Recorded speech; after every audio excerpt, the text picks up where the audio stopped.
Okay, let's dive right into this. Welcome to today's explainer. We're going to be looking at the invisible engine that is literally running your financial life. You know, if you're like most of us, you probably think your everyday housing costs, especially your mortgage, are just a simple one-on-one relationship between you and your local bank. But today, I'm going to show you what actually dictates those costs. We're pulling back the curtain on the real machinery setting the price of your home. And honestly, it is absolutely fascinating. Take a second and just try to process that number.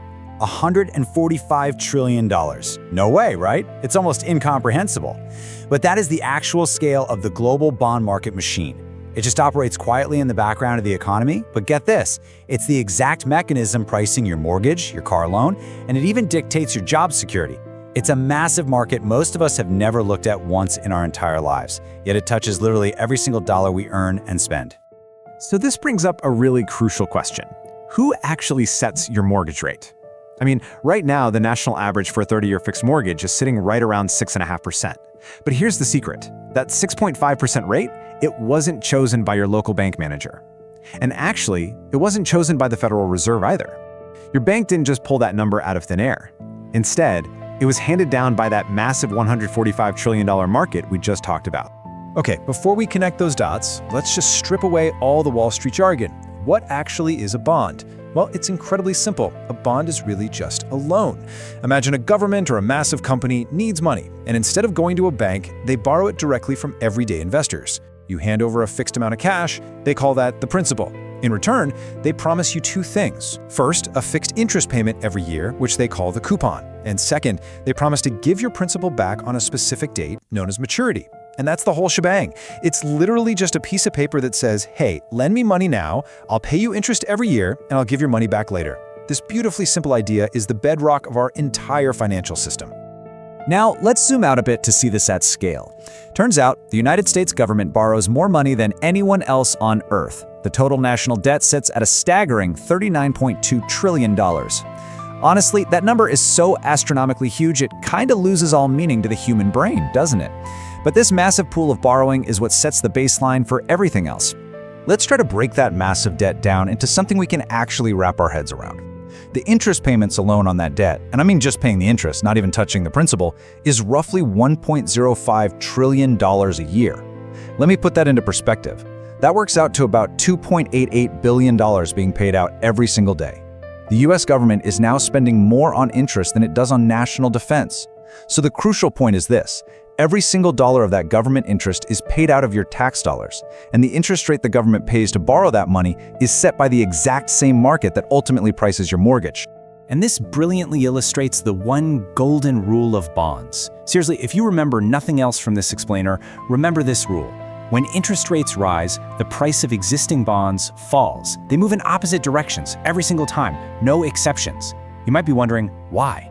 Well, think about it. If you're holding a bond paying 3% and suddenly the government starts issuing brand new bonds paying 5%, nobody's going to buy your old 3% bond for full price anymore, right? You have to drop the price of your bond to make it competitive with the shiny new ones.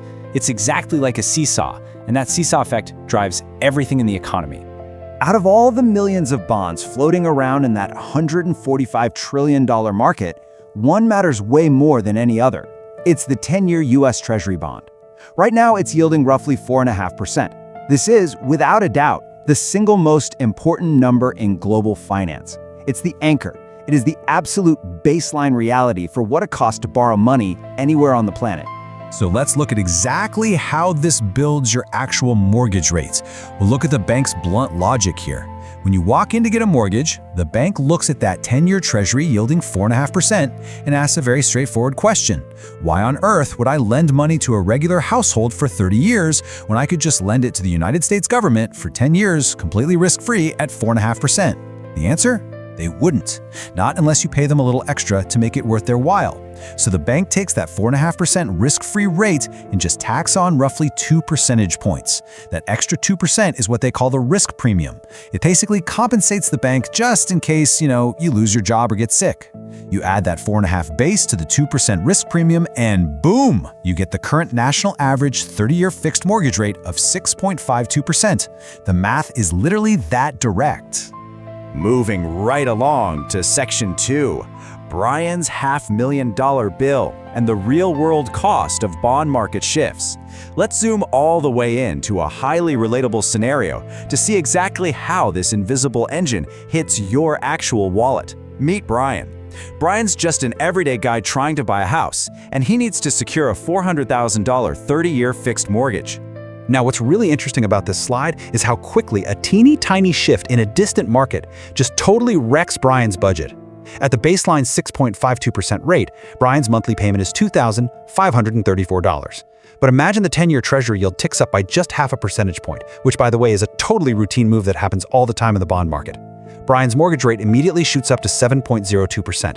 His monthly payment jumps to $2,667. That's 133 extra bucks every single month. Over 30 years, that tiny half-point shift costs Brian an extra $47,898. And what if the 10-year moves up a full point? Well, his rate hits 7.52%. His payment jumps to $2,803. That single one-point move in a bond yield Brian has probably never even heard of will cost him an extra $96,769 over the life of his loan. Crazy, right? And it gets even wilder when we look at recent history. Look at these two extremes for Brian's exact same $400,000 loan. Back in January 2021, the 30-year rate hit an all-time low of 2.65%. Brian's payment would have been a highly manageable $1,612. Fast forward to October 2023, and the rate peaked at 7.79%. His monthly payment for the exact same loan amount skyrocketed to $2,877. Think about that. This is the exact same house, the exact same buyer. Literally the only thing that changed in the entire world was the yield on the 10-year Treasury bond.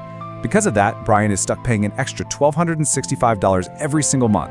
Over a 30-year mortgage, that difference adds up to over $455,000. As our source material perfectly puts it, the bond market handed Brian a $500,000 bill without ever sending him an invoice.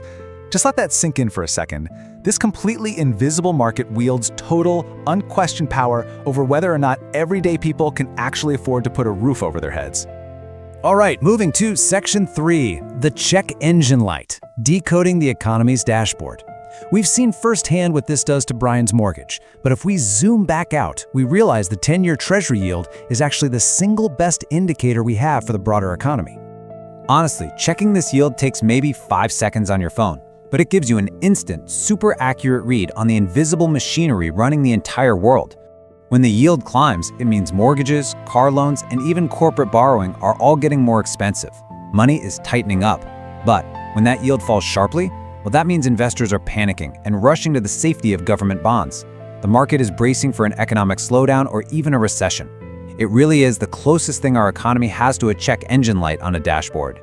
So the bond market isn't just some boring thing rich people do. It isn't just a bunch of Wall Street noise. It's the literal engine driving your savings, your job, and your housing costs. You now have the lens to see exactly how this whole machinery works. So let me leave you with this.